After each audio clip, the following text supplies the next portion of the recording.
नमस्कार, आप देख रहे हैं एनएमएफ न्यूज और मैं हूं आपके साथ शावनी पटनायक। मेरे साथ वरिष्ठ पत्रकार पंकज प्रसून जी जुड़े हुए हैं। पंकज जी, क्योंकि आप चुनावी नतीजे सामने आ चुके हैं और तमिलनाडु की बात की जाए तो खासतौर पर क्योंकि बंगाल में शपथ ग्रहण समारोह खत्म हो चुका है और अब टीवीके की अब बारी है कि टीवीके कब सरकार बनाती है। अब सभी की नजरें तमिलनाडु पर टिकी हुई है। कल सभी आप यूं कहे कि संतुष्ट थे पंकज जी की ठीक है, अब टीवीके फाइनली तमिलनाडु में सरकार बनाने जा रही है, क्योंकि टीवीके ने दावा किया कि उसे समर्थन मिल चुका है। कई लेफ्ट पार्टीज का, तमाम पार्टियों के नाम उसमें शामिल थे, एएमएमके, बीसीके, आईयूएमएल, कांग्रेस, इन तमाम पार्टियों के नाम लेकर, समर्थन पत्र लेकर वो राज्यपाल के यहाँ पहुंचे हुए थे। उन्होंने दावा किया कि इनका समर्थन मिल रहा है और वो अब तमिलनाडु में सरकार बनाने जा रहे हैं। लेकिन क्या यहां पर पूरी कहानी खत्म होती है, इस पर हम चर्चा करेंगे। पंकज जी, आपको क्या लगता है, क्योंकि लगातार अब ये सवाल उठ रहे हैं, अब ये कहा जा रहा है कि जो समर्थन पत्र लेकर विजय थालापति पहुंचे थे राज्यपाल के पास, वो पत्र फर्जी थे। तमिलनाडु के लोग बड़े फिल्मी हैं और वो फिल्मी सितारों को नेता बनाते रहे हैं, तो वहां की राजनीति भी अब पूरी तरह फिल्मी हो गई है। और हो क्या रहा है जरा गौर कीजिए। कल शाम को खबर आती है कि टीवीके जो विजय की पार्टी है उसके पास बहुमत है। बहुमत कैसे है? तो 108 टीवीके की, 5 कांग्रेस की, उसके बाद 2-2-2 जैसे सीपीएम, सीपीआई और वीसीके, 6 हो गए, 118 पूरा हो गया। ठीक है। उसके बाद फिर खबर आती है कि आईयूएमएल ने भी समर्थन दे दिया। फिर खबर आती है कि एएमएमके जो कि टीटीवी दिनकरन की पार्टी है उसने भी समर्थन दे दिया। तो टोटल मिला के हो जाते थे 121 और सब खुश कि बस अब तो शपथ लेने वाले हैं, तो कहां पे शपथ होगा, तो कब होगा, ये हो करके।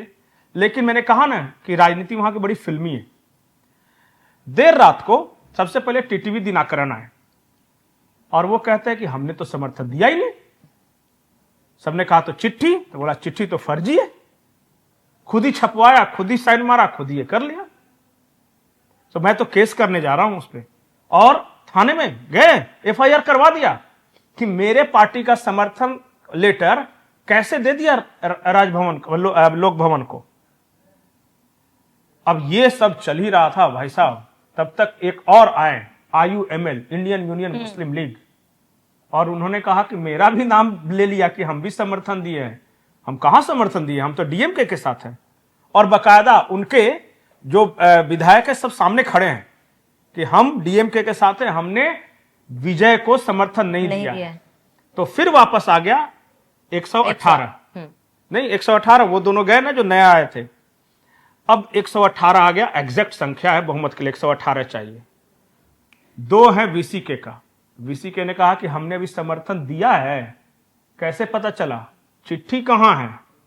चिट्ठी लेकर तो पहुंचे थे तो लेके पहुंचे थे, पर हमने तो दिया नहीं। कहां से चिट्ठी बनवाया, कैसे लेकर पहुंचे? अब वीसीके कह रहा है कि हम राष्ट्रपति शासन तो नहीं लगने देना चाहते, लेकिन थोड़ा सोच रहे हैं कि विजय को दे या नहीं दे। अभी जो स्थिति जिस वक्त हम वीडियो बना रहे हैं ये है कि वीसीके कार्यालय में बैठक चल रही है और विजय के सारे समर्थक वीसीके कार्यालय के आसपास हाथ जोड़ के खड़े हैं कि भैया समर्थन दे दो। ये चल रहा है। अभी बहुमत नहीं मिला है और कल राज्यपाल को समझा के चिट्ठी दे दी। तभी पंकज जी, राज्यपाल की तरफ से भी कोई जवाब अभी तक स्पष्ट, राज्यपाल को चिट्ठी दे दी, उन्होंने कहा कि ठीक है ये आई है चिट्ठी, हम आपको बुलाते हैं। तब तक रात भर ये सारा तमाशा हो गया। और टीटीवी दिनकरन ने प्रेस कॉन्फ्रेंस करके कहा कि सबसे सरकार तो तुम बाद में बनाना, सबसे पहले तो ये बताओ कि फर्जी चिट्ठी तुमने कैसे सबमिट कर दिया राज्यपाल को। एक और इंटरेस्टिंग हुई हैपनिंग, जब विजय गए राज्यपाल के पास पूरा हीरो वाले अंदाज में, तो राज्यपाल ने कहा कि क्या क्या चाहिए? तो बोला कि भाई समर्थन लेने आए हैं, थोड़ा चिट्ठी दो। तो सबने कहा कि देखिए हमारे 108 विधायक। राज्यपाल ने कहा ओके। तो बोला कांग्रेस के 5 विधायक। तो कहा चिट्ठी, जेब देखने लगे, चिट्ठी कहां? कांग्रेस वाली चिट्ठी घर पे भूल के चले आए। मतलब जिसका समर्थन था वो आप घर भूल आए, जिनका नहीं था उसकी चिट्ठी बनवा के ले आए। राज्यपाल बोले कि वेट करना है, क्या करना है? तो बस सर घर भिजवाता हूँ, लेके आते चिट्ठी। छूट गया, ऑफिस या घर कहाँ छूटा है, लेकिन समर्थन है। राज्यपाल ने सिर्फ इतना कहा कि politics is very serious business. बिल्कुल, ये ऐसे नहीं चलता फिल्मी अंदाज में कि जनता को कुछ कुछ करके भरमा के ले लिए। और मैंने कहा ना कि जनता भी फिल्मी, नेता भी फिल्मी। और मैं आज आपको बता रहा हूं, चलिए मान लिया कि वीसी के समर्थन दे भी दे, तो इनके पास कितना रहेगा 118। 118 एग्जैक्ट नंबर है। एक भी विधायक इधर उधर हुआ, नाराज हुआ, बिल्कुल, तो फिर सरकार संकट में। तो ये पूरी सरकार, भैया मान जाओ, भैया रूठो मत, भैया ये ऐसे ही चलेगी, काम होगा नहीं। मान लीजिए पंकज जी, अगर अब तमाम लेफ्ट पार्टियों को मिलाकर विजय आज बहुमत ले आते हैं, उनकी सरकार बन भी जाती है, जैसे कि आपने कहा कि अब तो ये पूरा जो कार्यकाल होगा उनका ऐसे ही चलेगा, कोई पार्टी नाराज हो रही है उन्हें मनाओ, कोई पार्टी नाराज हो रही है उन्हें मनाओ, कहीं से अगर पार्टी बैकआउट करती है फिर सरकार पर खतरा।